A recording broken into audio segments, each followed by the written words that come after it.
Welcome to Make the Grade with the Success Doctor, Stephen Green, where you'll discover actionable strategies to help your student to reach their academic goals, to excel at standardized testing, and to plan for the college admissions process painlessly. And now, here's your host, Dr. Stephen Green.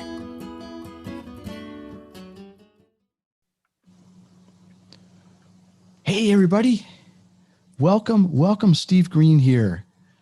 The Make the Grade podcast. I've got a guest in the house, Tyrone Robinson. Tyrone, how are you? I'm fantastic. Thanks for having me. How are you? I am great. I am excited to have you on because you are a wealth of information. This podcast is about parents, for students, anybody really that wants to learn how to take action, kind of further themselves. Specifically, I'm involved in education. But education goes beyond school. You know, it goes into the workplace, goes a lot of places. And I think that's where you're going to bring some really good value today. Let me just tell everybody a little bit about Tyrone. Tyrone Robinson owns a company called Opportunities to Serve, LLC. 7 years in the business. Tyrone's been helping business owners all over the world start, fix, save, or scale their businesses through operations and strategy consulting and services. 10 years experience developing, managing, and leading programs, organizations, and small businesses. He is fervently passionate like that about building and creating world-class businesses and organizations that significantly impact the success and satisfaction of their employees, internal and external customers, shareholders, and communities. You got a degree from Delaware County Community College in Mansfield U. Mansfield U is in Pennsylvania, right? That's correct. It's near the Grand Canyon of Pennsylvania. That's correct. I remember that. Yeah, and got some sheepskin from UCal Irvine and UPenn Wharton. Good for you, buddy. Yeah. So I look at Tyrone and we've had some conversations. And it's one of the reasons I'm excited to do this today. I think you bring a really interesting, it maybe even unique kind of combination of book smart, street smart, experience, because you're walking the walk, but you talk the talk as well, which I think is awesome. But let's start out with operations. Let's define it. Explain to the audience here, what are operations? What are they? Why are they? Who needs them? What are they? Sure. So my definition really is all about productivity, efficiency, and optimizing talent around great processes and systems that allow people to be successful and happy at doing what it is they are doing. So essentially, go ahead. Well, so essentially, I am looking to really help bridge the gap between leadership's expectations and what employees are tasked with. You know, understanding that leaders generally have an idea of how work should be done, and employees generally have an idea of how work should be done. What I typically walk into is a hybrid of the two, to where my opportunity is to be able to help everyone understand where the barriers and challenges are uniquely for everyone, as well as discover where the overlaps are within the organization or departments. And by doing that, it makes it really easy to make recommendations, suggestions, and implementations that impact the organization.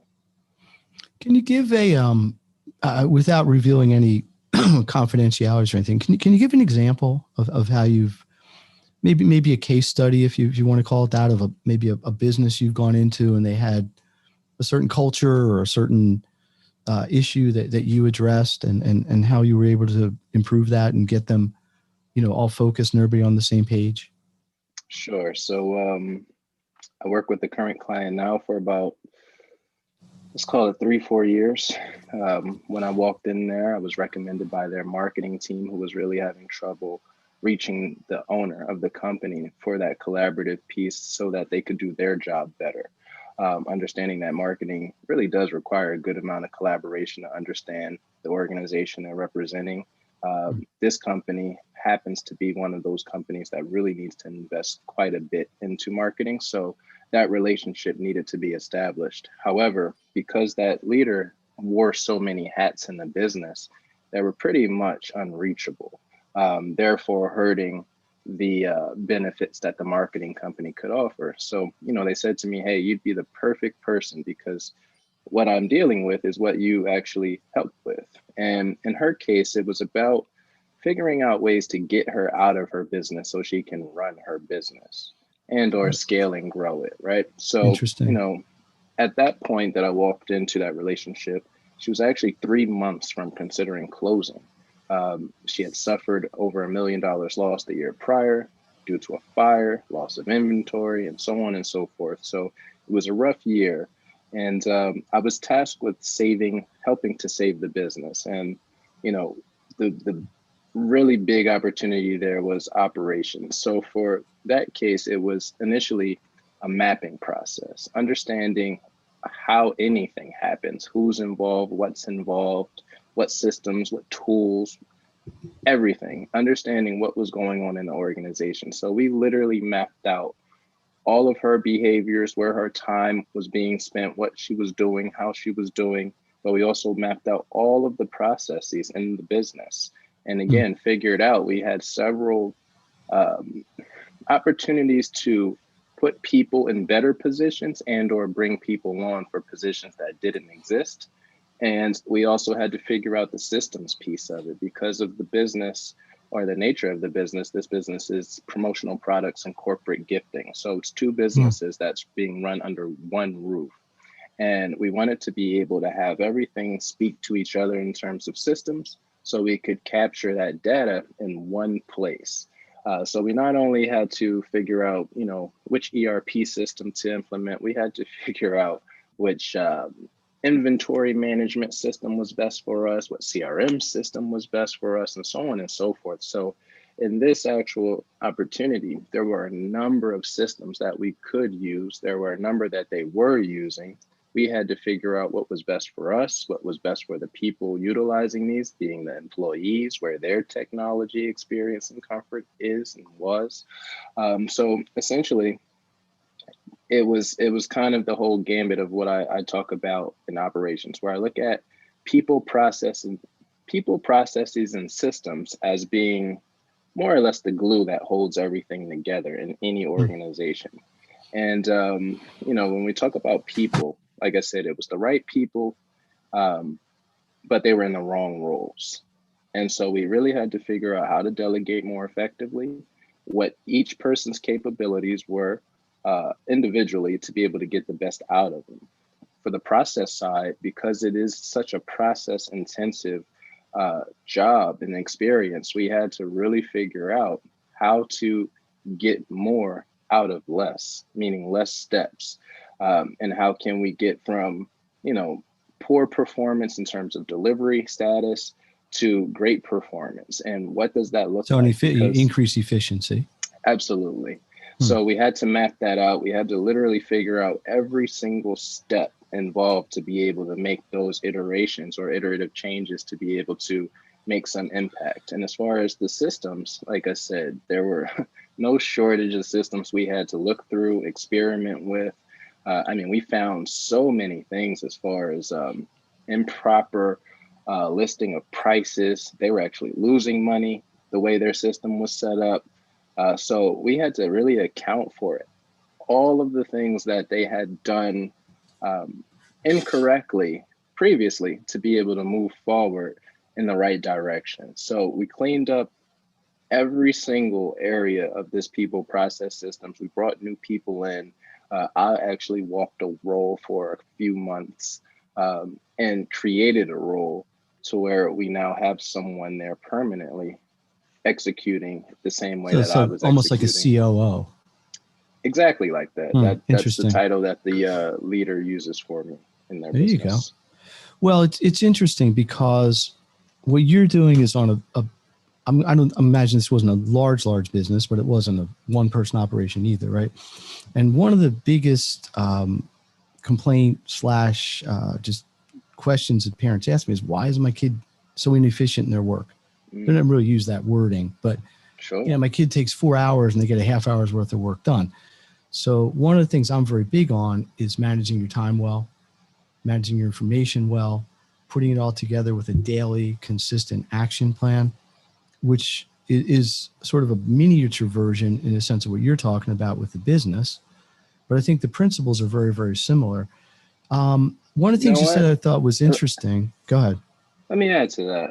It's very cool that you mentioned that, because that's exactly what's happening in the organizations, Right. to where Yes. the finger is 9.5 times out of 10 pointed directly back to the leader in Right. that instance where their employees aren't being productive and so on. And that is because, generally speaking, um, the employees aren't provided with the right tools and resources to be able to execute in the way that the leader is expecting them to. Right. And So that's the because same. almost like it's like a vicious circle. The owner gets mad Mhm, because the salespeople aren't producing, but the salespeople don't have the tools, the infrastructure, and the support exactly. to produce, and then it just spirals in the wrong direction. Exactly. So And it's you the can come same in the in. household. Yeah. Well, I think it'd be the same any place. So, and also what I find is detrimental is when the parents, each parent, like the mother, the father, whoever, are not on the same page in terms of their viewpoint of what the child's processes and procedures, and as you call them, operations.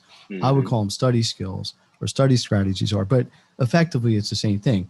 It's taking Absolutely. it's taking some tasks that need to get done and doing them in an efficient way. Um, And that's why the communication piece is so important in my delivery, because yes. I don't just speak and meet with leaders to be able to create some top down hierarchical approach and delegate that to the employees.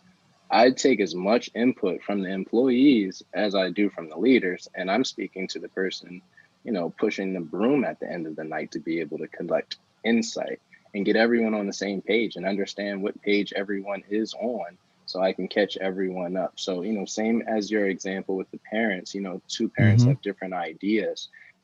It would be helpful for everyone to get on the same page and understand. It's a topic I have to talk about pretty frequently with parents, because often you'll get the one parent who's kind of like, I don't know, the drill sergeant type, and Mhm. then you get the one parent who's the kind of mellow one, and of course the kids always go to the one that they can get the most away with, right?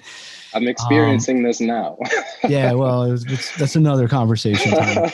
But the root of it in this is similar. The same results are going to happen in business when you don't have consistent leadership, right? Mhm. And you don't have consistent policies. I remember, wasn't that long ago, 4 or 5 years ago, I was involved in helping a small insurance company, like an agency. And what happened was they had 4 salespeople. None of them had the same sales process. So one of them quit. One of them decided to go to another agency. No one could figure out what that person had done, who his leads were, where he was in the sales funnel with them, what was going on with it. And it was a mess. They lost who knows how much business because they couldn't trace and they couldn't plug in to where it was. There was absolutely no consistency. And I find with the studying, I'm a little bit of a square hole round peg because it's a different product, but not really because the approach is the same. It Absolutely. really is. Um, I know they're all important, but is it possible to say you got people, process, systems, right? They're all critical. Is Sure. one, where does it start? Does it start with having the right people and you plug into the processes and the systems, or do you create the systems, then you plug the process and the people in, or do Mhm. you have the process, or is it inseparable? Here's the thing. It depends on where you are in your business. If you're starting out as a Interesting. solopreneur, I help you build with the intention of scaling and growing and bringing people on, meaning we're already going to perceive every single thing we need to do in your business as if it could be So delegated. it's like the old Jack And Welch IBM mindset. Okay. exactly. So we're So, going to think we're like looking. $1 billion business when we're $100,000 business. Exactly. Right. So, what we can do is create the proper processes, have the right systems so that we actually know who we're looking for and what qualifications and abilities they need to have versus testing that out on the fly. So, when we go to scale and grow, we actually already have created the avatar, so to speak, of the exact person we want and are looking for. And 9.5 times out of 10, I'm the one hiring for these companies. Hmm. That is also a part of the people. So when I tell you, I'm not only helping build the culture, the processes, the systems, understanding the organization, I'm bringing that next person in to fit the mold all across the board. Now, if you Excellent. have Hmm. people already, the opportunity there is to figure out where everyone generally feels they can give their best and align different roles and responsibilities and create new job descriptions to fit that, meet that, and see if we can develop some people or bring other people in positions that they're just more comfortable or more likely to succeed in. So, it could be, a couple different ways to approach it. But again, if you're a solopreneur, we're going to build as if. If you're, a business owner already, we're going to build with and recognize where the opportunities are. Awesome. Hey, Steve Green here, my guest, Tyrone Robinson, opportunities to serve. He is the solutions architect. I love that. That's a great tagline. I am the success doctor. You're the solutions architect. This is awesome, buddy. This is the Make to Grade podcast. My goal is to give parents, students actions and strategies that they can use right away, plug in to maximize their education. In this case, we're taking it to another level. We got an expert here on taking a lot of these same ideas, maybe a little bit of a different vocabulary, but it doesn't really matter. The point is, a successful business operates because they have consistent strategy, process, and they plug the right people in the right places with the right leadership. In school, you got to have the same game plan. You can't have 7 strategies for 6 days. It's not going to work well, people. And speaking of the S word, strategy, Sure. How's that play into this, Tyrone? Obviously, you've got business planning, you got business models, you got strategic plans, you got goals. Tell us how you would help a business navigate that. Sure. So I take a different look at it. I look at strategy as an opportunity to create new market space or uncontested market space within an existing industry. So that word differentiation is my focus. And what I want businesses to think about is when you're building your business, or if you're in business, whatever industry you are in, you're competing on a number of key factors, maybe between 8 to 12 key factors that everyone in said industry is competing on, meaning they're spending time, energy, resources, and assets to be able to develop these pieces. What I help business owners do is actually take a different approach, meaning we're going to look at these key factors, but we're going to also figure out what we can maybe raise, eliminate, reduce, or create within these key factors to create divergence between us and our quote unquote competitors. I more or less call them people in our brand neighborhoods, meaning the businesses that I work with, we don't necessarily acknowledge competition because we are delivering business in a way that our competitors aren't. And so strategy for me starts with differentiation, building toward an opportunity to break down barriers and challenges that your industry presents to a customer base, a non-customer base, or a customer base that could be more or less ready for that next big thing so they can leave where they are now. So if you think about, the difference between Starbucks and Dunkin' Donuts, right? Dunkin' had a 20-year head start on Starbucks. Starbucks, made 20 billion more than Dunkin' last year.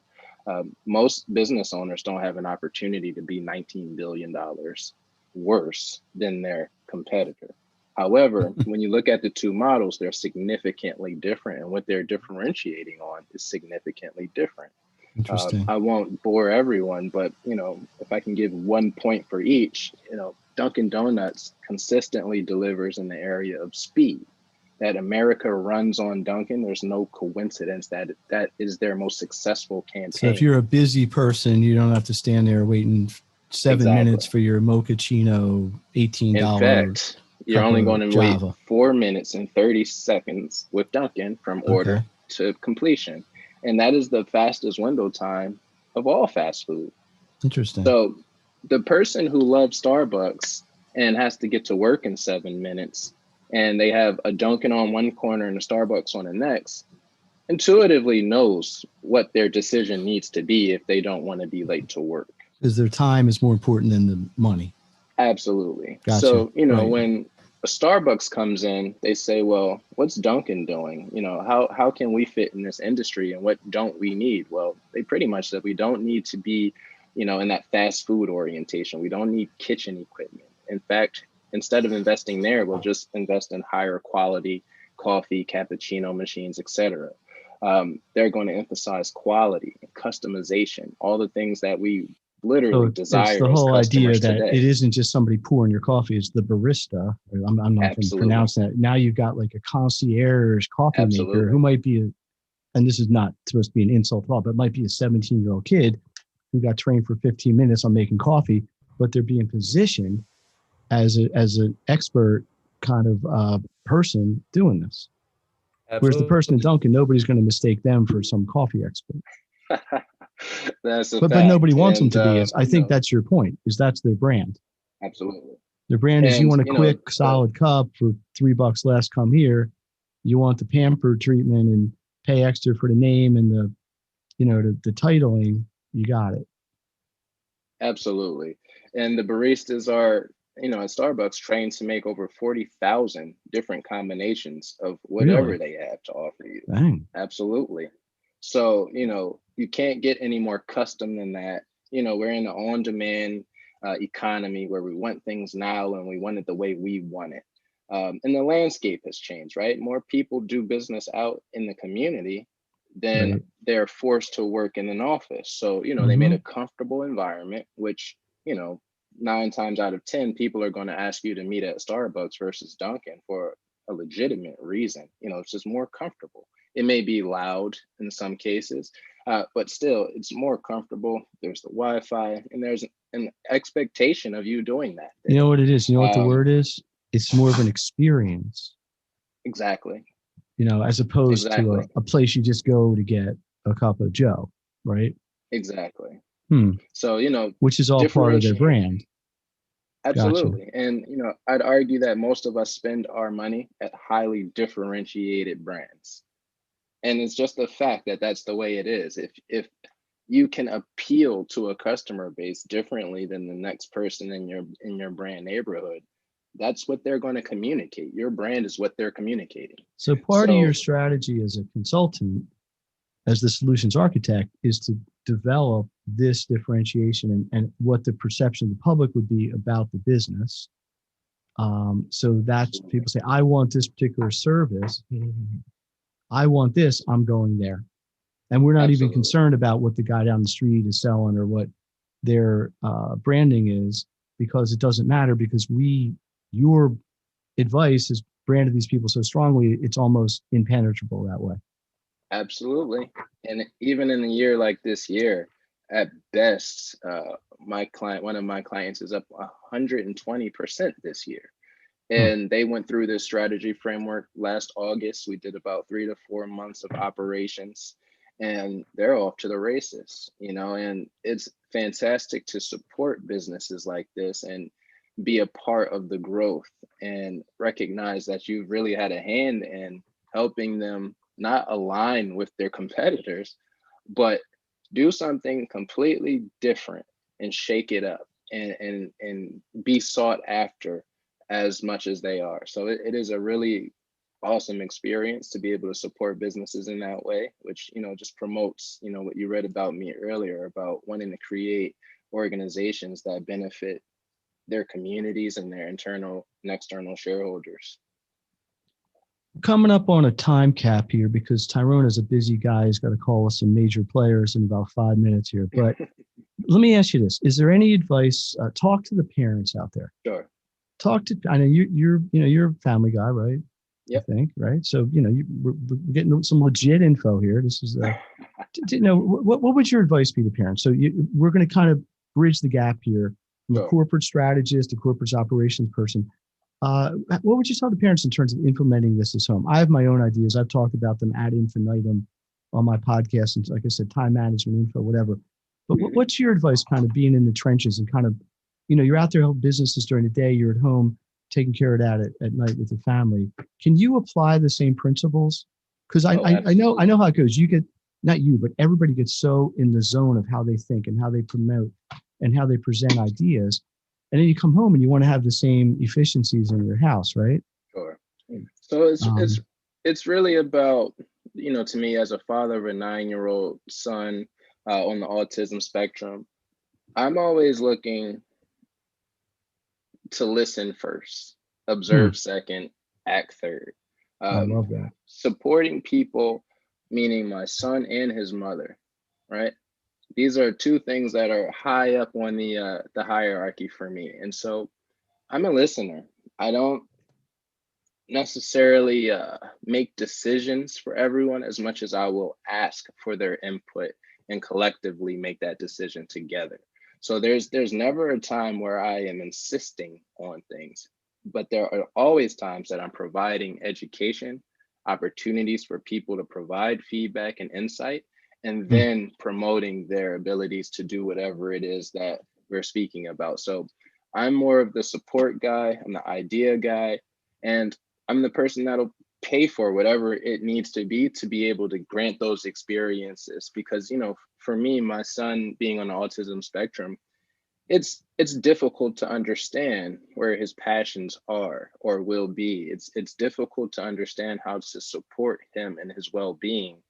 And the best option that I've been able to figure out is let him tell me, you know, give him an opportunity to have options and describe which of these options are best for him if he can. And if he can't, allow him to have those experiences uniquely, and then do whatever it takes to continue to push him in the direction that he's choosing to be pushed in. So, you know, my son, he literally controls everything from what he eats, what and where and when he goes anywhere. I mean, he's in full control as a 9-year-old.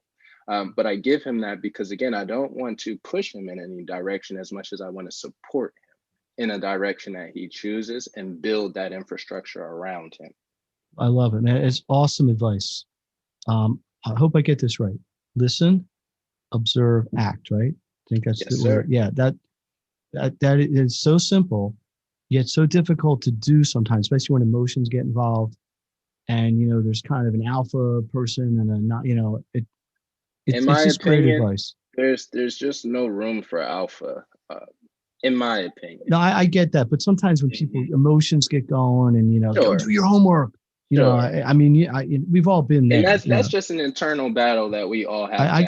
hear How you. can we get rid of ego? How can we get rid of, you know, these feelings that are pushing us toward acting without listening? Right. Well, I'm just saying, like, it's easy in theory to understand this Absolutely. when you're in a closed, contained environment, that when the heat of it, in any relationship, you know, because I used to do some clinical counseling, and people can be very level-headed, and then something flips the switch and they get angry and it, you know, goes off the rails. But Tyrone, this was awesome. I know you got a time cap. I'm hoping maybe we can come back and do a part 2 on this, because I think there's so much more we can explore. But I think you've done a fabulous job of explaining, you know, in very broad strokes, how you can help a business. I think the same principles apply to students and families, and it gets taught originally at the academic school level. So people that can learn this younger are going to be able to adapt to what you're trying to bring into these businesses later. So it all fits. It all is like one giant thing. You want to plug anything? You want to tell people how to get a hold of you? I know you got a website, opportunitiestoserve.com, right? Yep. And the shorter version is www.opp2s.com. Ops too. Okay. You can find me on LinkedIn, Tyrone Martin Robinson III. You can find me on Facebook, Opportunities to Serve Facebook page. You can find me on Instagram, OPP2S, and Twitter, OPP2S. Gotcha. Or you can reach out to Dr. Green and he can. I will happily make the reintroduction, and all this will be in the show notes. People usually know that. Perfect. Listen, let's do this. I hope to get you back on the podcast again. Steve Green, Make the Grade podcast here. Tell parents, students, families, learn information, take actions they can use right away, not tomorrow. As soon as you get done listening to this, you got some great ideas here for operations, processes, systems, all the things we've been talking about, hearing from another expert in the field. I love it. Tyrone, thank you one more time, and I appreciate you coming on. Everybody, look out for the next episode, and you know, you're welcome, and we'll do it again. So yes, sir. I'm going to sign off here. Let's get the Make the Grade theme. First of all, let's get a big hand for Tyrone. There we go. Appreciate you coming on, and we'll see you next time. Thanks, everybody. Sounds good. Have a great day. You've been listening to Make the Grade with the Success Doctor, Stephen Green. If you enjoyed this episode, be sure to subscribe. For more resources and support, please visit makethegrade.net.